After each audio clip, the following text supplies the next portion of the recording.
Hello, my name is Aaron Manel, and today I will be doing a digital presentation on the criminal Richard Kuklinski, otherwise known as the Iceman. Before we begin, I'd just like to say I am not glorifying any of the things Richard did. This video is for educational purposes only, as well as viewer discretion is advised. So, the offender's background. Well, Richard was born in Jersey City, and spent most of his life within the state of New Jersey. His early life is recounted by Richard himself, and all of this information is according to him. Richard says his father, Stanley, was a violent alcoholic who beat his children regularly, and sometimes even beat his own wife.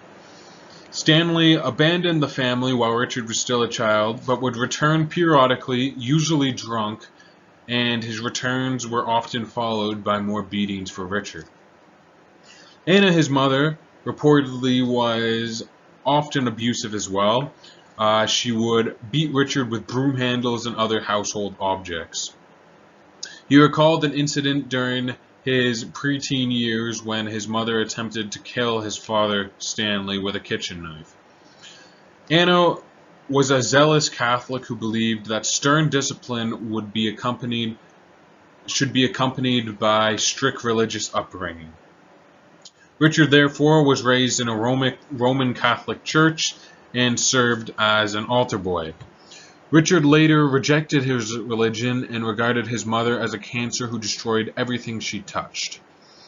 Richard also had three other siblings, and his brother Joseph in 1970 was convicted of raping a 12-year-old girl and then murdering her by throwing her and her dog off of a 5-story building.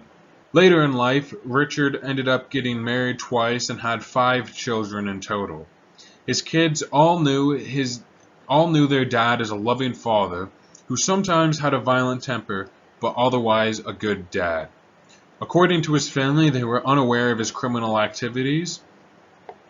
And in October 2005, after nearly 18 years in prison, Richard was diagnosed with the Kuklinski disease and later died at age 70 on March 5th, 2006. Alright, the nature of his offenses. Well, the majority of his criminal activity was in his adult life.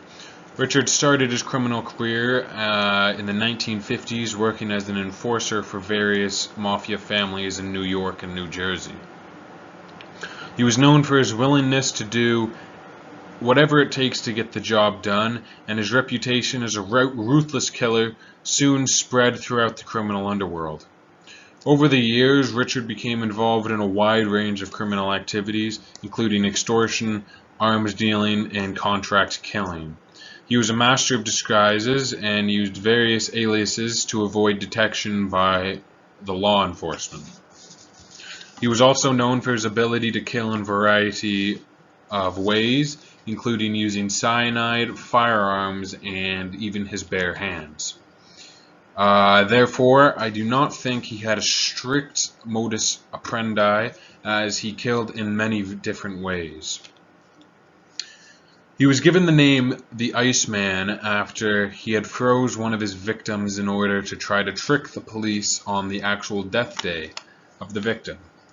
In 1986, Richard was arrested by the law enforcement and charged with multiple counts of murder. His arrest was a result of an extensive undercover investigation that lasted several years. During his trial, Richard shocked everyone by confessing to the murders of over 100 people. He claimed that he killed for money and felt no remorse for his actions. Richard eventually was found guilty of 5 counts of murder and sentenced to life in prison without the possibility of parole. Richard's behavior has been subject to much speculation among psychologists and criminologists. Some have argued that his violent tendencies were the result of his traumatic childhood, while others have suggested that he was a psychopath or a sociopath. One of the most striking aspects of Richard's personality was his lack of empathy. He showed no remorse for his crimes and seemed to take pleasure in killing. He also exhibited a high degree of impulsiveness, often acting on his violent urges without any regard for the consequences. Okay, offender typology. I think Richard was very skilled at what he did. Richard's behavior is often described as that of a psychopath, characterized by his lack of empathy, impulsiveness, and tendency to engage in violent behavior. Some criminologists have suggested that Richard's offender typology falls into the category of organized offender. Organized offenders are typically intelligent, socially adept, and have a plan or method for carrying out their crimes. They may have a stable job, a family, and a relatively normal life outside their criminal activities. Organized offenders also tend to have a high degree of control over their emotions and may be able to manipulate their victims or the criminal justice system to their advantage. Richard's case seems to fit all the characteristics of an organized offender, as he was known for his ability to plan and execute crimes with precision. He also had a family and a relatively normal life outside of his criminal activities, which allowed him to blend in with society and avoid detection by law enforcement.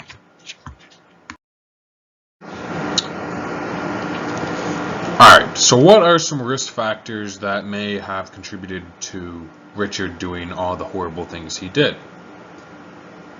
There are a few things I think that had an impact on his criminal behavior. For one, childhood trauma. Richard's childhood was marked by physical and emotional abuse from his parents, particularly his father. His father was an alcoholic who frequently beat Richard and his siblings. And his mother was emotionally distant. This kind of childhood trauma has been linked to increased risk of violent behavior in adulthood, as individuals who experience such trauma may develop poor emotional regulation skills, low self-esteem, and difficulty trusting others. Another risk could be antisocial personality disorder. Richard displayed a number of symptoms of antisocial personality disorder, including a lack of empathy, disregard for the law and social norms, and a history of criminal behavior.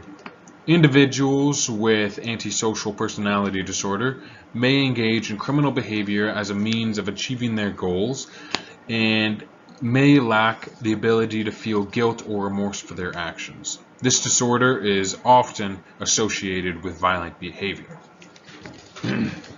Another risk factor could be substance abuse. Richard was known to abuse drugs and alcohol throughout his life, particularly during his career as a hitman. Substance abuse can impair judgment and increase aggression, making it more likely that an individual will engage in violent behavior. Another risk factor could be his gang involvement.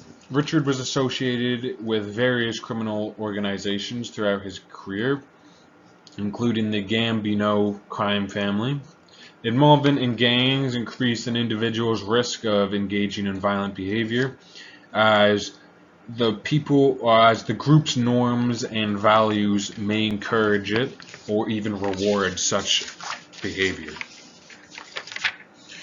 Richard's life was marked by a number of risk factors that likely contributed to his violent behavior. These factors are childhood trauma, antisocial personality disorder, substance abuse, and gang involvement. While not all individuals who experience these risk factors will engage in violent behavior, it is important to understand these factors can contribute to such behavior in order to prevent or intervene in cases of violence. In conclusion, Richard Kuklinski was a notorious figure in the world of organized crime, known for his cold-blooded killings and violent behavior. His early life experience, including a difficult childhood and an abusive father, likely contributed to his later criminal behavior. Richard worked as a hitman for the Mafia and earned the nickname the Iceman, and his ruthlessness and willingness to kill without remorse made him one of the most feared men in the criminal underworld. Despite his violent past, Richard cooperated with law enforcement in his later years, helped to bring down many of his former associates, and shed light on the workings of organized crime. While his life was marked by violence and crime, Richard's story serves as a cautionary tale about the dangers of giving in to one's darkest impulses. Here are my references, and thank you very much for listening. If you have any questions, please feel free to leave a comment on the video. Thank you.